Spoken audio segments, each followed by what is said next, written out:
Hi, in this video we're going to continue our conversation about number formatting, and we're going to talk about date and time formatting in Excel.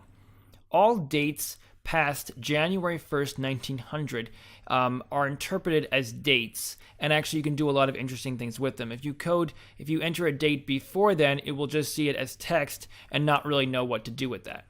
So if I were to type in 4/7/2018, as I typed that in, Excel figured out what I was typing and knew it was a date and has coded it under the hood as a date. To demonstrate this, if I copy this and if I paste it with just the values and no formatting, we get a number, a giant weird number, 43197. That's the number of days since January 1st, 1900. And that is what Excel has done when I typed that in. So that explains that, and these are all the same, interestingly enough, and that's because these all have different formats set up in format cells. So when you go in here, you can see the default is just here for date. If I go to custom, we see M, D, Y, and then 4 Ys. If I put 2 M's here, you can see this becomes 047. If I put 2 D's here, this becomes 07, 2018. Now I actually have a lot of control over this. If I put 3 M's, we see an abbreviated form of the month. If I put 4 M's, we see the full name of the month, no matter how many letters they are. Same is true with days. If I put in 3 D's, you get an abbreviated version of the name of the day. If I put 4 D's, you end up with the full name Saturday. So just to show you a real-world example, if I put in 4 D's and then a comma and then the month, and then put 1 D there, and then put in Y, we have Saturday, April 7th, 2018. And you can see how that would be very useful, and now otherwise you'd have to type that out as text. But now, because of this code, you can just get it directly from the source data that you're working with. And there it is, presented like so. So those are dates, and they're all whole numbers counting up from January 1st, 1900. Time, as you might expect, is a fraction of a whole number. So 0.5 would be noon, 0.75 would be 6 p.m., 1 would be midnight that night. And if I wanted to present this in more military time forms, I would go here, go to custom here. You see hour and minutes. I could just get rid of the AM PM piece. And sure enough, now it's presented in military time, 1800 hours, 1200 hours, etc. I'm going to undo that. And you may think this is kind of unnecessary information to know how Excel is coding time, but actually it can be very helpful to understand this because it allows you to work with the time data and do some calculations on it. So for instance, if I had a series of times, like I have over here on the right, these are times counting up from midnight, early in the morning, right? And yeah, I wanted to round them to the nearest quarter hour. There's actually a really great way to do that. So first I have to think about what's happening here and what's being stored in Excel.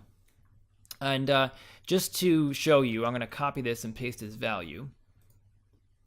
Okay, because the formatting here was also a number formatting. Let me go over here and just paint that. There we go. Now we're into these messy looking fractions that we got going on here. So what I'd like to do is show that, so these are all fractions of a day, really small fractions of a day. We only get up to 0.02 when we're getting to 30 minutes. And what I want to do is round this to 15-minute increments. So then I have to think about how many 15-minute increments are in a day. And that would be pretty easy to figure out. It's 24 hours in a day times 4 15-minute increments per hour. That's 96. So if I were to multiply this by 96, I would be getting this time in the form of 15-minute increments. So let's try that. This times 96, and it is interpreted as time accidentally. I didn't want it to do that. Let's just interpret it once again as a fraction. There we go.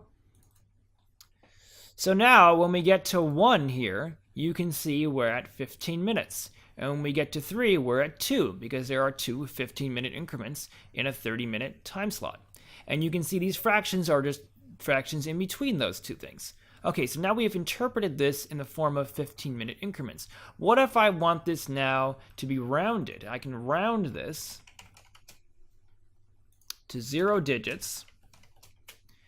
And now what's happening is it is rounded to the nearest 15-minute increment. So let me just remove the decimal places for simplicity. As I go up to 8 minutes, now that's enough time for it to round up to the nearest 15-minute increment. And then as I go up to 22 minutes, that's enough time for it to round up to 30-minute increments. So now I've presented this in 15-minute increments. I've rounded it down to the nearest 15-minute increment. And now what I can do is translate this back into time.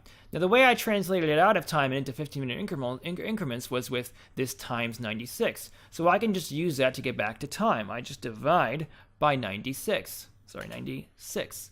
There you go. So I'm rounding that number of time times 96, which gets you 15-minute increments. I'm rounding it to 0 to get that rounded to the nearest 15-minute increment. And then I'm dividing the results by 96 to get back to time. Now, when I did that, it's not easy to see what it's doing because, once again, these are large decimal numbers. Excel doesn't really know this is time yet. I have to go here, go to Format Cells, and actually, instead of going in here, I can just Format Paint from here because I already have this in time. I can just Format Paint all these folks as time. And sure enough, that's what you get. 12 midnight, and then as soon as it hits 8 minutes, that's enough time for it to think that it's 15 minutes. It's 12:15. As you get on, you end up at 12:23. It's close enough to 12:30 to say it's 12:30, and so on and so forth. So understanding how Excel is coding and representing time lets you do some really interesting stuff and lets you have more control over what you're working on. Please feel free to comment, subscribe, like the video. Let me know if you have any questions, and have a great day.